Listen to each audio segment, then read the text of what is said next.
Hello and welcome to Game 2 of the 2024 World Chess Championship as the Showdown continues in Singapore. In this second game, we have Ding Liren, the World Chess Champion, rated 27-28, and he has the white pieces here against the challenger, 18-year-old Gukesh Damaraju, rated 2783. So I had a viewer that recommended I not do the game review and give away the result of the game at the beginning. So I'm going to take that advice so you don't know what happens in case you want to be surprised. I'll do the game review afterwards to see what accuracy percentage each player had and what good moves and bad moves. Anyway, let's get on here. We have e4. So Ding Liren begins with e4, a little more of an aggressive opening move, and his challenger responds with e5, so equalizing things in the center. And now we have knight to f3, putting pressure on this pawn, and the knight develops, and that protects this pawn, of course. So now, what will Ding Liren play? He plays bishop to c4. So he's ready to castle on the king side. He's developed the bishop, eyeing this weak f7 pawn that's only protected by the king. So maybe in the future there could be this possibility of piling up on that pawn. So the game continues with bishop to c5, the Gyoko piano game. So this variation of the Italian game leads usually to more quiet and positional play, but even a aggressive opening or a more strategic opening can be steered into tactics or strategy depending how play continues. So we have d3, a more solid response, more strategic, fortifying this central e4 pawn, kind of waiting to see what his opponent will do next. So another option could have been pushing this pawn first and then getting ready to push the pawn at once to d4. But this is a little bit slower, perhaps more solid, waiting to see what the challenger does. And so knight to f6 is played, and black is ready to castle as well. So it's almost always a good thing to put your knights here and here on c6 and f6, and for white, f3 and c3. And while you develop the knights first, that gives you time to see where you may want to place your bishops. So the game continues with the four knights have been developed, and here it looks like this is called the Berlin-Vienna hybrid variation, or it could be a four knights variation of the English opening, or excuse me, not the English opening, the Italian game. So moving on here, we have a6 being developed here to keep pieces out of this square, perhaps with the idea of pushing forward here and attacking the bishop. So what does Ding Liren do? He plays a4, gaining space on the queen side, covering this square and preventing this pawn from pushing forward, because then there would be capture, and you could not recapture, or the rook would capture black's rook, of course. So the game continues with d3. So the center is looking very symmetrical here, both players playing more solidly, especially if you didn't catch game one. The world champion won the first game, so the challenger may be playing more solid and careful here in this second game. So let's see what happens. We have castling by white, and black decides to play h6 here to prevent any ideas of maybe the bishop moving here and pinning this knight to the queen. So now we have bishop to e3 and a showdown, a confrontation between these two bishops. So if black were to capture, he would give up his bad bishop, which is restricted by these pawns on the same color as his bishop. He would give that up for this good bishop of whites, which is on the opposite color, the opposite colored squares of his pawns in the center. So here we go. We have a counter attack. So very very symmetrical opening here in this game, in this Giuoco piano variation. Okay, so now here, this is the Giuoco piano game, Italian four knights variation. So the game continues with the world champion playing an inaccuracy, and that shifts the game slightly in favor of black here. But this move gains space on the queen side, kind of restricts the pawns here. Now if this pawn tries to move forward, we could have a capture, recapture, and the A file would be open for the rook here, a half open A file perhaps. So the game continues with a capture by Gukesh here. Now this does double pawns after the recapture, but with these doubled pawns, it's not so terrible as it seems, doubling pawns here, because this pawn is exerting pressure on this d5 square, preventing this pawn from moving forward. And now we have a half open file for rooks and the queen maybe to operate on. And there's also an outpost here for the knight. The knight could jump up here to d5. And if it was captured, well, that would just maybe undouble the pawns and attack the knight, and then this knight would have to retreat. But let's see what happens here. So we have castling by the World Championship challenger Gukesh. So an inaccuracy here, and the game swings slightly in white's favor here by 0.21. The best move apparently would have been bishop to b4 here, attacking this knight, maybe threatening to capture and triple pawns, and then that would not be so great. You would have tripled isolated pawns as well as this isolated pawn here, which could be endgame weaknesses. So the game continues with a capture. So the bishops are off the board early in this game. So after recapture, there is a possibility of exchanging the queens and getting that much closer to a more drawish endgame. So what does the challenger do here what does the world champion do after this move here on b3? This kind of helps support this pawn. There is the possibility of the knight jumping here or here.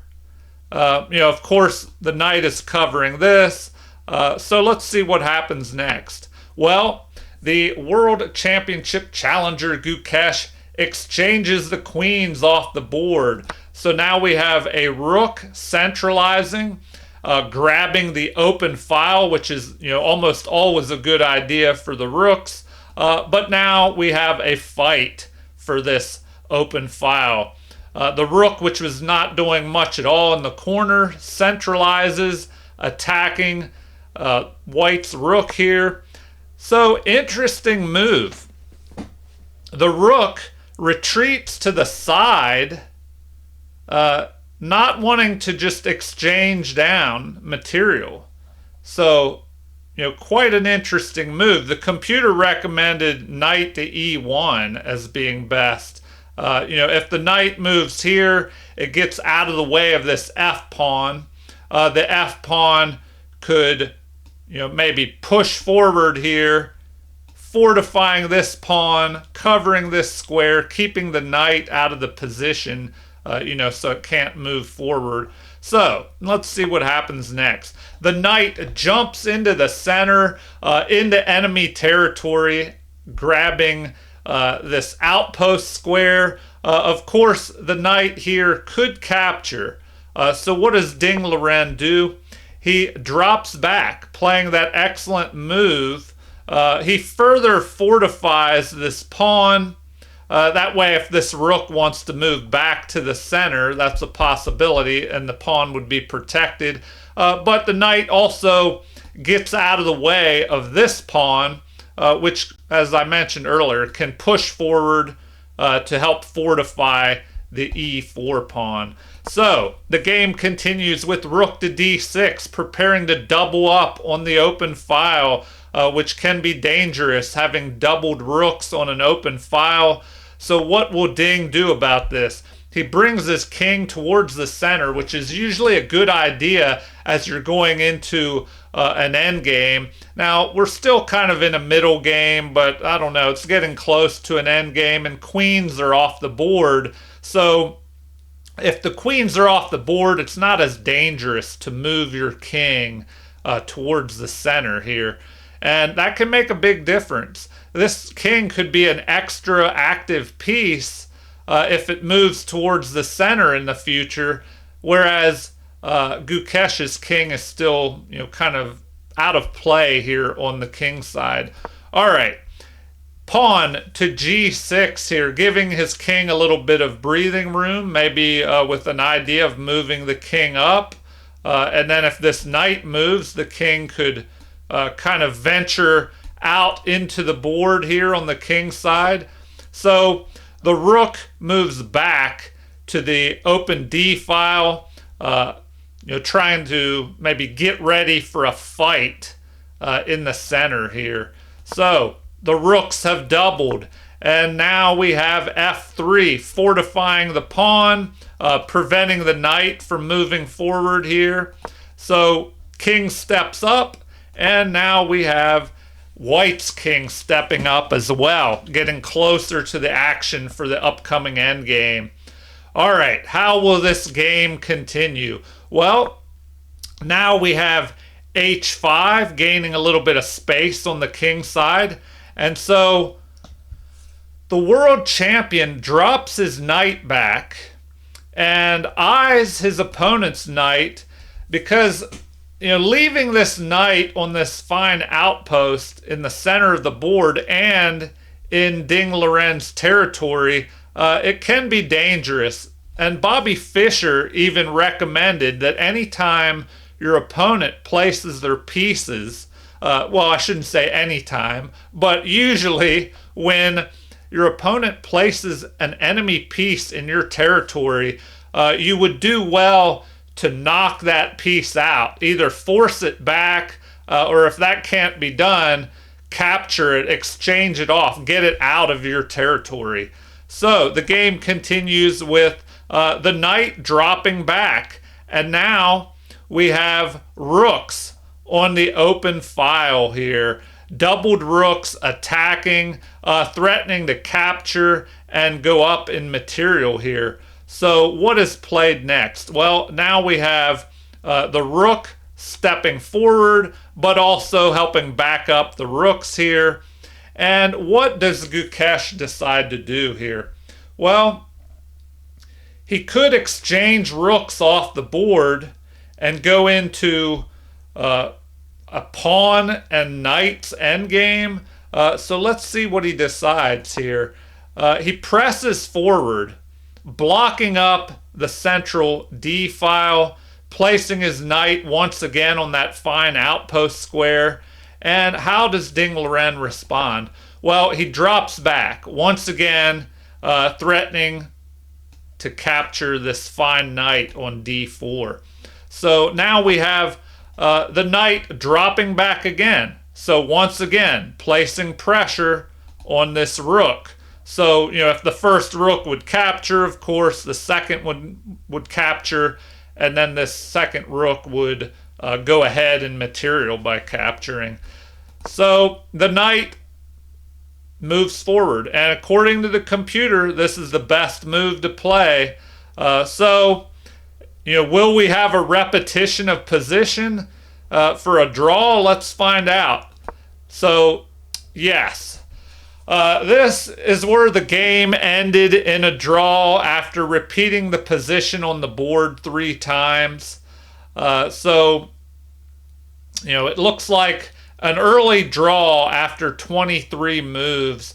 And, perhaps the challenger, after a loss yesterday in the first game of this 14-game World Championship match, perhaps he wanted to play it safe, get a draw under his belt, and then get back to having the white pieces.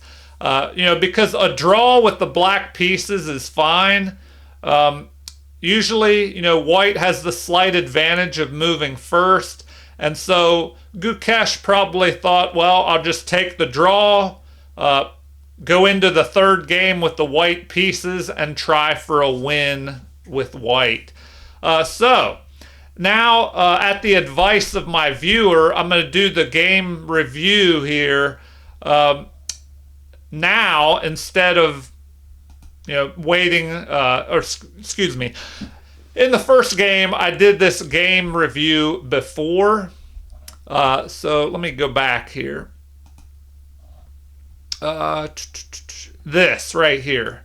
I did this game review at the beginning of the game, and I should have thought about that. It gave away what happened in the game right in the beginning. And for those of you that want to have the outcome a secret to anticipate as I go over the game, maybe that was better to do this afterwards. So the game review, we have 96.7% accuracy by Ding Liren versus 96.3% accuracy by his opponent, the challenger. Now, the funny thing about that is, even though Ding Liren's accuracy was a little bit better, it looks like he played at a 2900 level versus 2950 rating level in this game for the challenger. Now, you might not be able to see that. It's under my image, so I'll move that for a second so you can take a look at that. So if you can see below my image here, 2900 for the world champion, 2950. So that's the level they played at in this game, in the estimation of the computer here. So in the opening, Ding Liren played with 97.4% accuracy, and his opponent played at 99.6% accuracy. So maybe they veered off slightly to play a surprise move. Or something a little different from the standard book moves. That can be a strategy. In the middle game, 96.2 by the world champion and 94.5 by the challenger. All right, so bad moves. Let me move my image once again here. Excuse me. So I'm going to slide that down. And all right. So now if you can see here, we have no brilliant moves or great moves. Looks like bad moves, 1 inaccuracy by each player, and that was it. So, if we look at the graph here, or this chart, it looks like steady, even game, the whole way through. 23 move draw there. All right, well, the holidays are coming up, so I might try and do another Game 3 review if they play tomorrow. I'll have to check. But I might not be able to post these games every day because of the holidays coming up. But stay tuned for Game 3 and the rest of the games in this match. I will get around to it. I hope you enjoyed this World Chess Championship of 2024 Game 2 review. Feel free to leave any comments and let me know what you think about this match. Or any tips. That viewer gave me a great tip of not giving away the result of the game and doing this little game review afterwards. So I've taken that advice. Thank you. All right, so leave comments, like, and subscribe to support the channel if you haven't already. Thank you for watching and have a super chess day.